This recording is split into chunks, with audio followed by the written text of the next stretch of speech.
There are many times in the aquarium hobby where you have to choose between one species of fish or the other when stocking an aquarium.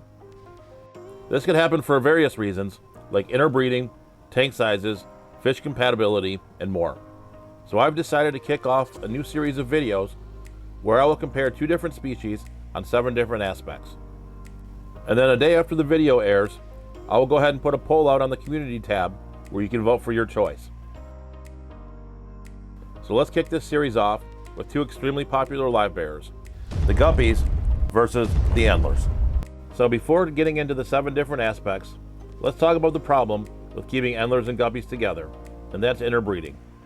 So if you look at the Latin names of these fish, you'll find that they both share the genus Pasilia, with the guppies being Pasilia reticulata and the endlers being Pasilia wingi.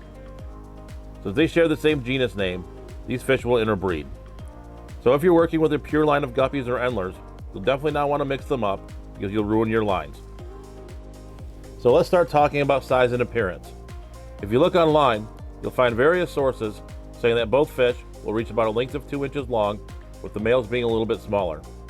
However, in my fish room and in my experience, I found that the male endlers tend to be much smaller than the male guppies, with females being of similar size. For both species, I would recommend a minimum tank size of 10 gallons or larger, but if you were going to shoehorn one of these species into a smaller tank, I would go with the endlers. From an appearance standpoint, guppies come in a wide variety of tail shapes, finnage, and color forms, with even some color showing up on the females.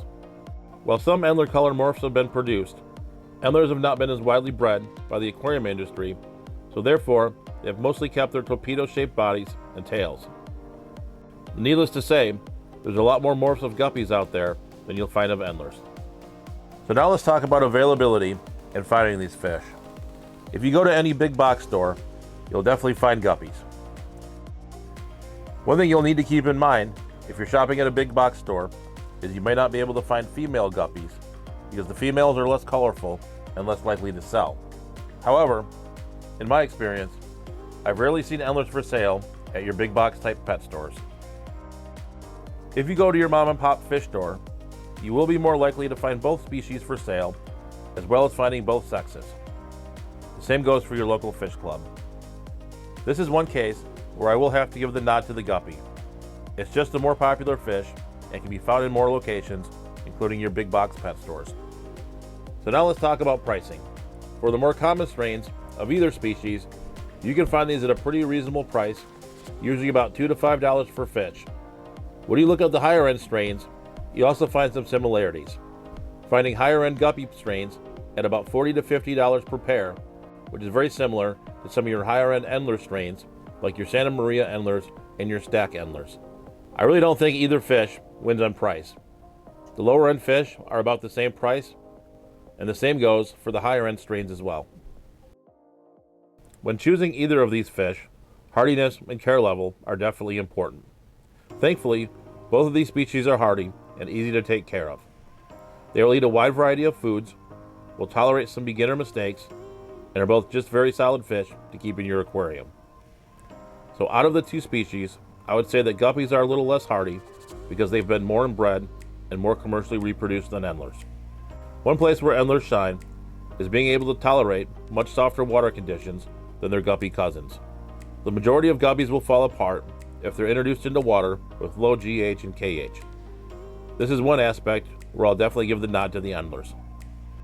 Going hand in hand with hardiness, it's really important to look at how long both of these fish live. Both of these fish will live about 18 months to 3 years, depending on care level and temperature. The higher the temperature, the shorter they'll live.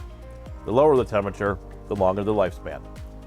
Since there isn't really a notable lifespan difference, I'll call this one a draw. In choosing any new fish for your aquarium, it's definitely important to see how that fish will get along with the other fish and invertebrates in your aquarium. Thankfully, these fish are both model citizens and will not really bother any other fish and will leave shrimp and other invertebrates alone. Again, this is another area where you really can't distinguish between the 2 species. So let's talk about breeding both of these fish. Both endlers and guppies are live bearers, meaning that they give birth to live young. Sexing both of these species is extremely easy. The males are more colorful and possess a stick-like appendage called the gonopodium, which they use to inseminate the females. The gestation for both of these fish is 30 days, and the fry are easy to raise and easy to feed. This is another case where you really can't distinguish a clear winner.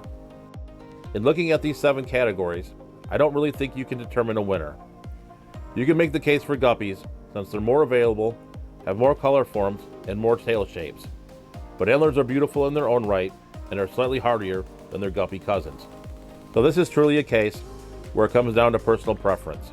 Unless you're trying to shoehorn a fish into a tank smaller than a 10-gallon, in that case I would go with the endlers.